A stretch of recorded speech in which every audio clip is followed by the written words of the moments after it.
Diascofoot, le miroir du football de la diaspora congolaise.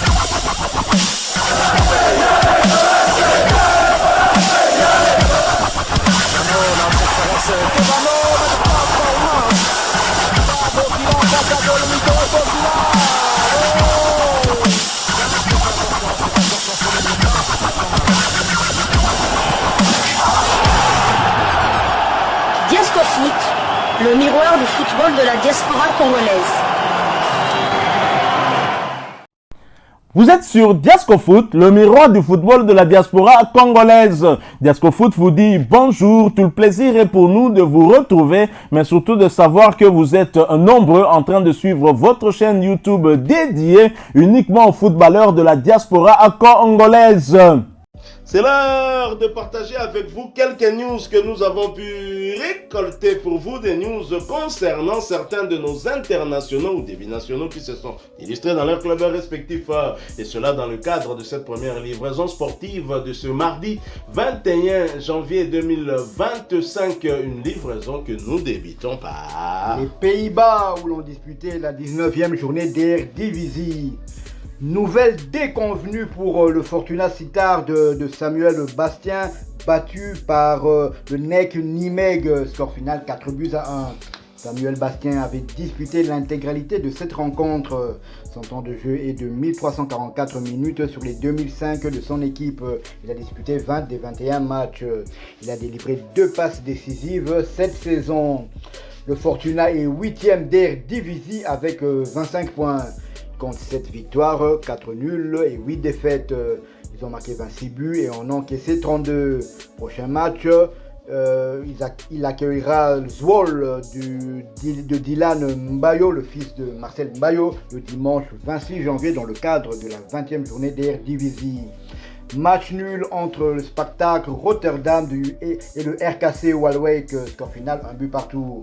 En grande difficulté cette saison, Metin Osilou était une fois de plus resté sur le banc pour la 3e fois consécutive. Son temps de jeu n'est malheureusement que de 584 minutes sur les 2079 de son équipe. Il n'a disputé que 14 des 21 matchs possibles. Le Sparta Rotterdam est 16e d'Eredivisie avec 14 points, contre 2 victoires, 8 nuls et 9 défaites. Ils ont marqué 16 buts et on a encaissé 28. Le prochain match, déplacement le dimanche à Alkmaar pour y affronter l'équipe de l'AZ.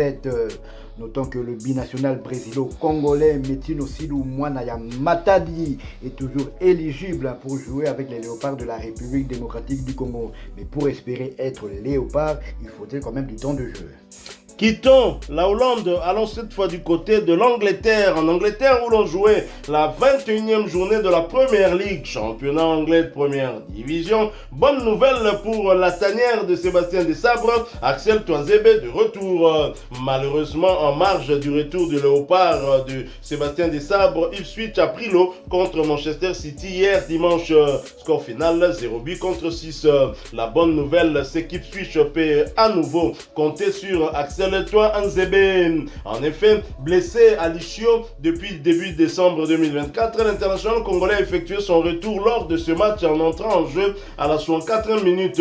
Son temps de jeu est désormais de 838 minutes sur les 2314 minutes possibles. Tuanzebe a participé à 10 des 24 matchs avec son club. Après ce lourd revers, Ipswich occupe la 18e place de Première Ligue avec 16 points, 3 victoires, 7 nuls et 12 défaites.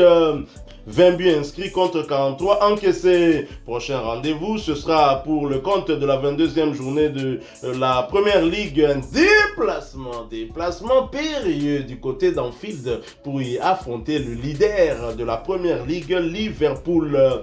Et ce match aura lieu le samedi prochain, 25 janvier 2025, sous le coup de 16h, heure de Kinshasa, 17h, heure de Goma. Nous sommes à l'est de la République démocratique du Congo. Liverpool qui aura le temps de s'entraîner en Champions League avec le club d'un autre Congolais, bien évidemment. Tout à fait. Donc Liverpool aura enchaîné 3 matchs de suite avec des Congolais. Ils ont d'abord commencé avec Yohan Wissa et Brentford. Ensuite, Ensuite, aujourd'hui ou demain mercredi face à Ngalael Moukao et Lille. Et le week-end face à Axel Touanzebe. Axel Touanzebe dont nous sommes heureux quand même du retour. C'est vrai que malheureusement, Manchester City a retrouvé de la superbe, un score de tennis, mais le plus important pour nous, Congolais, c'était le retour de l'international congolais. Espérons, on croise en tout cas les doigts qu'il ne rechute pas et qu'il sera vraiment présent lors des matchs de la 6e et 7e journée des éliminatoires de la Coupe du Monde qui auront lieu respectivement du côté des États-Unis, du Canada et du Mexique. Mais ces matchs se disputeront au mois de mars. Nous quittons donc l'Angleterre et Axel Touanzebe pour la Liga 2 espagnole. Mfoulou et la Corogne retrouvent le sourire après 2 matchs sans victoire. Le Deportivo La Corogne a battu le FC Burgos. Score final 0-1. Une victoire importante qui permet au club de Menouké Foulou de grimper à la 14e place du classement. Sur le plan personnel, tout va mieux pour le milieu de terrain congolais qui a connu des moments assez compliqués l'an dernier.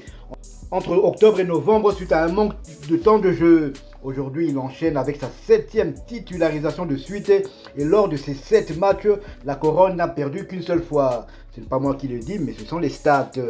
Avec Foulou comme titulaire, depuis fin novembre 2024, c'est donc 3 victoires et 3 nuls en championnat.